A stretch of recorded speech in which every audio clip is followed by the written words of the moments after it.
The scandals that have rocked the church here in Canada and sent shockwaves around the world, the survivors who have come out and told their stories of abuse, physical and sexual, and the beatings, how has that impacted the church and the faithful here in Canada?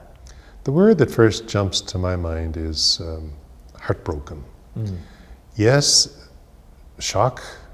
Yes, rage, anger, that anybody in the church, anybody who would serve another in the name of Christ would do something as horrible as this. Just leaves everybody flabbergasted and hurt and yes, heartbroken.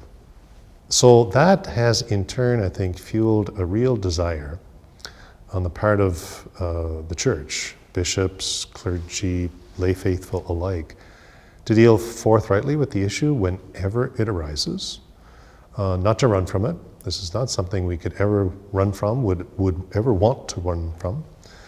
And then say, all right, what can we do to the best of our ability to make sure these things just do not happen again?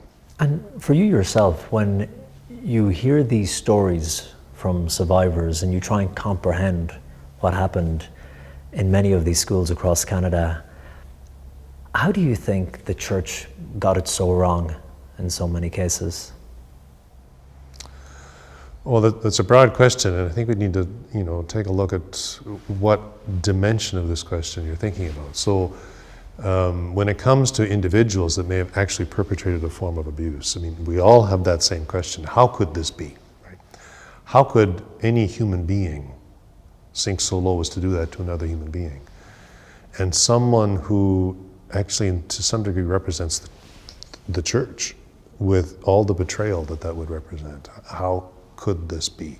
I think the other thing too we have to look at more broadly is the missionary dimension. When the church came and brought the gospel, the church will always go anywhere in the world to bring the gospel. We must do that, and we must do it joyfully and unapologetically. It is proclaiming Jesus Christ as the answer to the question that's every human life, as John Paul II used to love to say. And because of that, many good things were done. We can't forget that. Many, many good things were done. The early missionaries that came here to Western Canada, for example, they immersed themselves in the lives of the Indigenous peoples. They understood the beauty of the culture. They understood the importance of linguistic preservation. They created dictionaries. So a lot of great good took place, and we can't forget that. We can't allow it either, though, to whitewash some mistakes that were made.